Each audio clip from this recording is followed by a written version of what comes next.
I want to get a better perspective on what the Eagles are going through right now, because we're seeing a lot of different storylines at minicamp.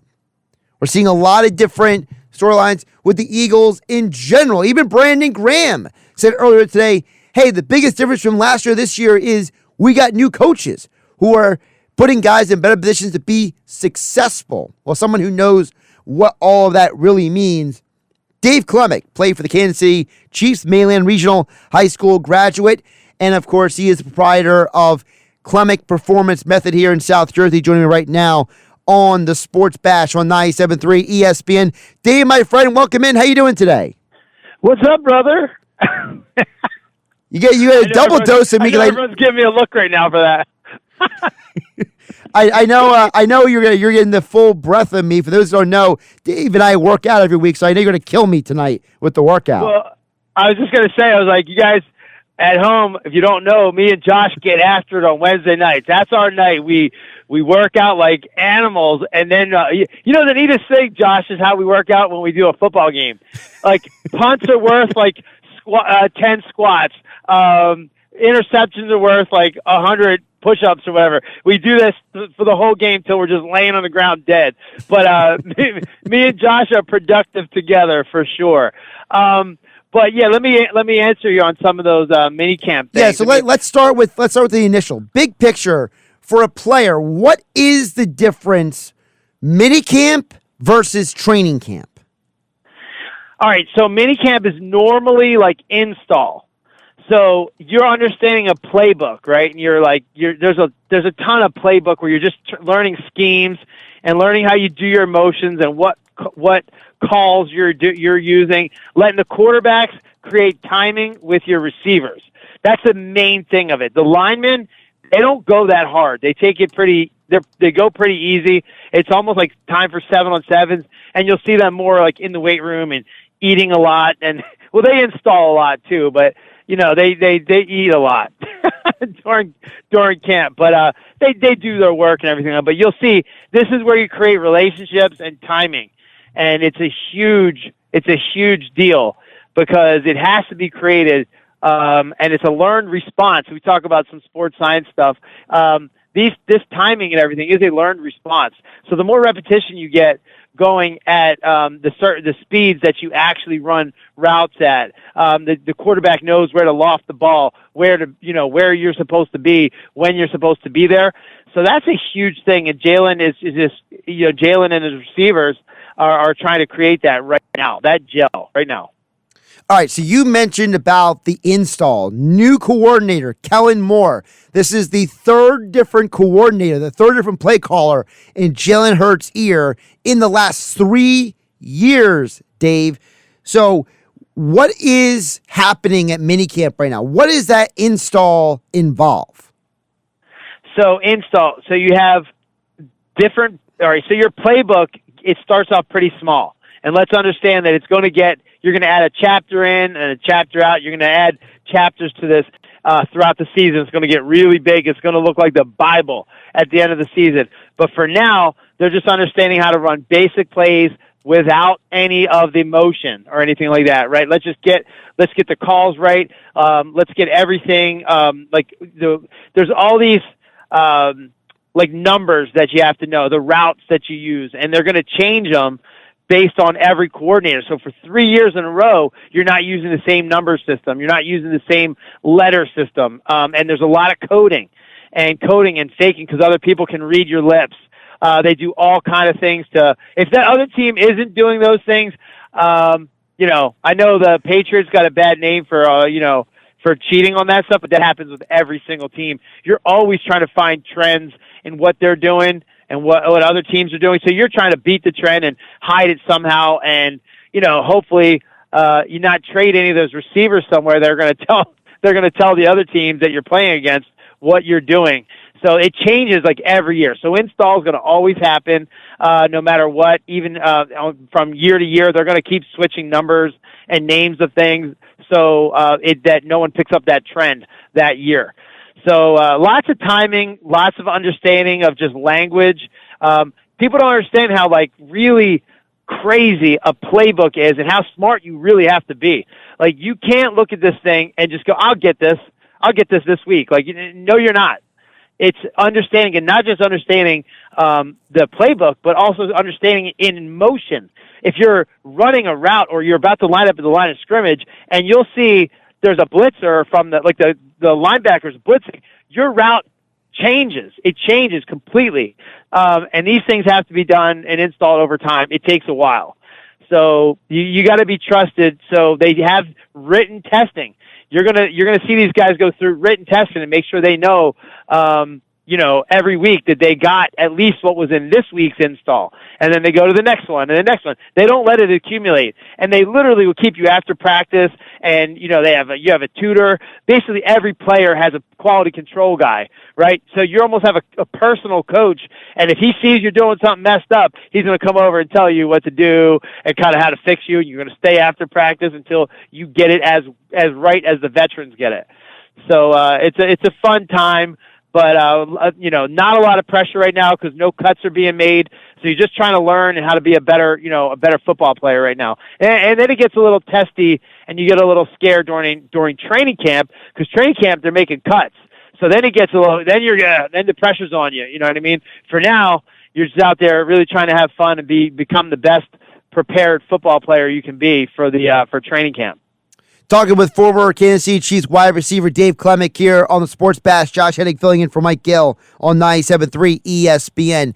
You just mentioned about knowing the playbook. And speaking of the Chiefs, I was listening to Travis Kelce on his podcast talk about how he said, there are moments, he says, that he forgets where he's supposed to go on a play, and Mahomes has to improvise on plays until his guy, in this case Kelce, might be the hot route, gets on track. So talk about how things can go wrong if you don't get these installs right. Because Travis says, hey, I got the best quarterback in the league.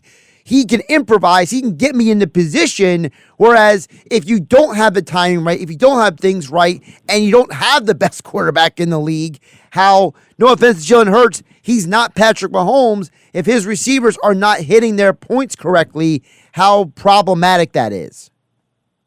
Yeah, so it's extremely bad. I listened to Peyton Manning and him talking about pre-snap motion, and he hated pre-snap motion. He hated anything that changed or was different because he wanted to know exactly where his guys were, how to make these adjustments, and that's, you're talking about probably the second best quarterback of all time in Peyton Manning, and how after all the years that he's played football, like, he likes everything to be nice and tight and tidy and no motion. He doesn't like motions. This, that. You're asking a team to do everything that Peyton Manning ever did, and then do it with motion and shifting, because a lot of the offense is doing that. I criticize the Eagles publicly a lot for not shifting and motioning, but maybe it's because they're keeping it simple for him because they've had a new coordinator 3 years in a row. You know what I mean? And that could be the reason why they don't use pre-snap motion. I did this entire study on successful offenses in the NFL and who uses the most pre-snap motion. So, like, the Chiefs and the Miami Dolphins use the most pre-snap motion. They are the most productive offenses in the NFL. So, and then the Eagles were way down. They were like number 12, but they used 30th in the amount of pre-snap motion.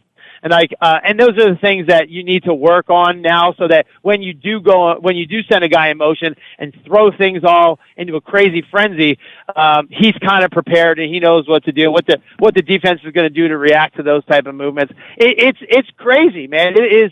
I'll tell you what. Like, I was more impressed when I would see somebody really have a good understanding of the playbook than if they could, recite some kind of I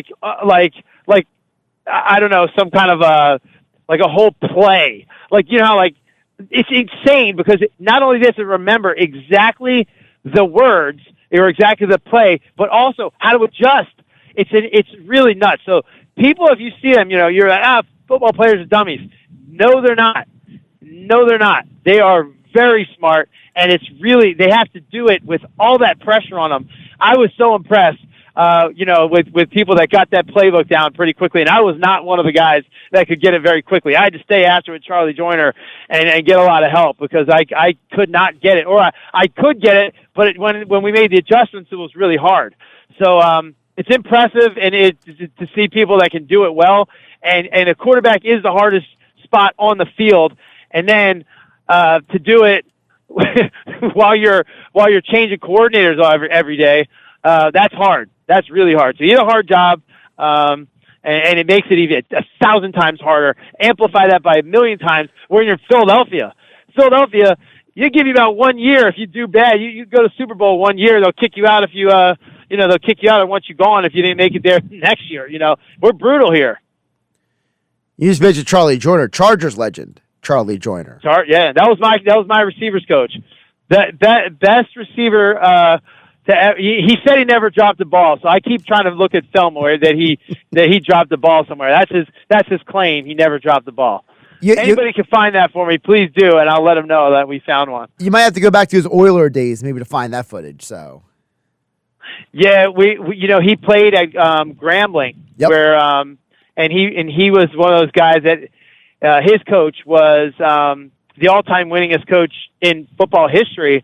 I can't think of his name right now. Josh, you know it, but he said he's the one guy that said never let me learn that I can win without you. So that means he never came off the field. So don't come off the field and find out somebody can win without you. Hey, this is like the NFL, man. Anytime they can get rid of you for somebody younger and cheaper and less miles on them, yeah, they're gonna get you out of there so they can get you for a lower price. But yeah, I mean, training camp is wild. You have, OTAs, which if anybody knows what OTAs are, organized team activities. Right. That's just like a lot of people don't know that. So they're not really with your coaches as much. You're with the quality control guys, and you're just doing you're doing some indie, and you're doing which is like individual. You're doing one-on-ones. Right. You're just you're trying to get your feet under you again, not get banged up, not get too hurt. You're training a lot. You're getting yourself back in shape, and being with each other and learning timing and keeping everybody sharp. But it's a job, man. You'll get to training camp and you punch in. You're there all day long. You got your book with you. You get your water with you. Your supplements are giving you all the time, and then you leave at 5:00, just like a regular job. You punch in, you punch out, and they feed you while you're there. But it's a job. It's a job, and I didn't want to. I never wanted to feel like it was a job. So what I used to do in the middle of the day was I would go somewhere and lay down for like 10 minutes and just go, you can't lay down at a job. And I would go lay down on the field somewhere, just like kick my feet up and go, this isn't a job. I'm still having fun. This is still football. I'm having fun, right? And I was talking to one of my teammates, Larry Parker, a USC guy, 4th-round pick from USC, and we were talking about that. He was like, if you want to be great, you got to embrace the mundane. Right?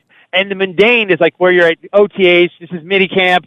You're going to be just all day football. You've never experienced an all day football. It's like, it's like all day radio for you. You're like, yeah, it's exciting, but when you do it all day, you got to embrace the mundane, the things that are kind of like boring, and you got to do it over and over and over, right? So this is where players come up with their own internal economy of fun, right? So what we did for fun was dunk on each other, right? we would find a way your guy wasn't paying attention, and you pretended like you dunked on him, and we would call that the Lincoln game. And if you got dunked on, you owed $5. So, and that person that had the Lincoln on him had to go dunk on somebody else, and then he owed $5. And it keeps going down the line all day long, and then everybody's putting money in this bank at the end of the OTAs or mini camps. You're all going out to you go out to dinner. There's tens of thousands of dollars in that account, by the way, at the end of a training camp or a mini camp. So yeah, I'm getting inside the lines a little bit right here. No, but that's good though, because this is information people don't know. That's half the reason why I wanted you to come on, Dave. Dave Klemic, former Kansas City Chiefs wide receiver. By the way, the Grambling State head coach was Eddie Robinson. Eddie Robinson. Why can't I remember? I'm sorry, Eddie. But yeah, that's. I don't know if Eddie's even with us anymore, honestly. So. Somebody Google that real quick so we don't sound stupid. But anyway, that was, Charlie, who looks exactly like Lou Gossett Jr. Lou Gossett Jr. just passed away, and that's what we used to call Charlie Joyner. So it was Iron Eagle or whatever, what I mean? But Charlie's a dear friend of mine. I have, you've been in my barn where we work out, and I have a couple jerseys on my wall. Myself, Dante Hall, Charlie Joyner, Austin Johnson. Those are my jerseys on the wall. All right, so Austin Johnson's the local guy. So I want to keep you forever because you and I could talk for 1,000 years. So over at the Klemic Performance Method, okay, you guys do a lot of sports science. And this is the first mandatory minicamp the Eagles have done since 2019, Dave. And now though, back in the day when you were in the NFL, training camp, minicamps, these were like multiple day affairs, long day affairs. Now they're keeping this to 60, 70-minute practices. I mean, this is, maybe a third or a fourth of what guys used to do. So what does the science say about why the Eagles are only practicing these 60 to 70-minute sessions? Well, I'm going to answer that question with another question. All right. And that is, what do you think is more important? Quantity or quality? Quality. Correct.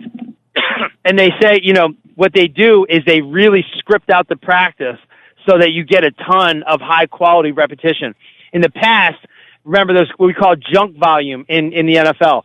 Junk volume is not good for practice. It's just you moving around for the sake of moving around. And over the years, I've seen a complete paradigm shift of coaches being the trainers and coaches being the doctors until the doctors and trainers running the practice more than the coaches do. They say they're not going to run the practice, but they tell you what structure, within what hours, within what times you can do things, and how much you can do it. Now everybody has a tracker on their shoulder pads. If you overrun, if you do too much, they shut you down. If you do too many reps, if you're too hot, they'll shut you down so that you're productive over time and you're not getting beat up, right? And this is smart. And I love the sports science side. This is what I do for a living. I'm the owner of Klemic Performance Method and analytics, because we go into analytics a ton in sports science. And this is one of the things that you are seeing a much more productive athlete when you don't grind him into the ground. He becomes a cross-country runner by the time football season gets around. You'll see guys that came in at 190. They'll get to the first game at 172. They're much less productive, much more susceptible to injury, and you just wore them out. So now the way that practices are being structured in short periods, and they're just saying, look, you guys are going to have to find a way to have high-quality repetition instead of junk volume. And that's kind of what you do. You just run a couple routes, you run too many. Oh, now your hamstring's starting to hurt because you just ran way too many routes. The ones that you do well, they should almost mimic how many routes you're going to run in a game. You know what I mean? That's about it. They don't want to do much more than that, because then you're just creating, again, a sub-maximal speed of a run at sub-maximal technique in a route, and then you start to kind of live on what you kind of become what you've done most. And if what of most you've done is junk volume, then you're going to run junk routes. So we want to be crisp and sharp and quality reps, and then boom, get out of there. All right. So with that being said, okay, obviously part of practice is maximizing your time. So from your experience, Dave, what is typically the best way to maximize time in a minicamp or training camp practice? So everything is like preset. So when you go from one drill to the next, everything's already set up for you. Like, you're going to go, because they have a short period of time. So like now they have these things called like QBTs, and they have quality control guys. The practice squad is way bigger than it used to be. When I was playing, there was 4 in the practice squad. Now you have 40. I don't know. It's a huge. Everybody's they sign everybody to keep everybody. You know what I mean? They're on the practice squad, and they set these guys up like they're ready there. As soon as you get there, they have the defenses ready that they want to see in front of you. They have the looks that they want to see is preset. So they're not like you're getting over there, now let's organize. They just got to be really good at organization. So they increased the size of the practice squad by a ton. and it helps speed up the practice a lot. All right, Dave, before I let you go, okay? Now, this is a bit of a subjective question, but I want you to be, kind of apply your perspective onto it. One of the conversations that's been going on the last 24 hours has been about Jalen Hurts' arms. The video is out there. I mean, he looks like Captain America compared to the other quarterbacks. I mean, him next to Kenny Pickett, Jalen looks like a superhero, and Pickett looks like he's auditioning for The Longest Yard, the movie. So, for you in the sports science, do you have concern about how jacked up physically Jalen Hurts is as a quarterback? I rarely have seen a guy that is that muscular to be a great fluid thrower, but there's a first for everything, and he is very strong. Now, I saw a picture of him. One of our girls that we coach, for Brielle Von Collin, we just returned a punt for a touchdown in this flag football game, and they went over to, and I'm glad you said that. And Jalen Hurts came over to congratulate her because it was at the MetLife, the practice field, and he comes over and says something to her about like congratulations. That he looked, I was like, what did he do? Just lift weights the entire off season? Like, they just like, is he doing a bodybuilding? Like, I don't think it's necessary for what most importantly is what's between the ears with the quarterback. But man, he's an impressive athlete. You know what I mean? And I don't find it like I'm not concerned unless it hurts the fluidity of his throwing motion. You know what I mean? He wants to stand in there and deliver the ball. I could tell he's physically upset when he has to run. He wants to throw. He wants to deliver the ball. But when he has to run, when he does run, you could see him like he kind of puts his head down on the way back. Like, man, I want to deliver that ball. Tom Brady had a noodle-looking arm, but he could rip it. Some of the best quarterbacks you ever seen don't have big. They're not very, very big, but he has to be built for a little bit of a fight. He's got some new linemen coming in that may not block as good as his old veterans, and and he's probably got to be built for some durability. Now he's going to lose weight. Trust me, during training camp, you lose a ton of weight. So you almost want to come in as bulky as you can, and then you'll cut down over time because he's not going to have time to hit weights real heavy. So they say a lot of people lift the weights really in the off season, not for performance, but for armor. Because what's the old saying, Josh? Your best ability is your availability.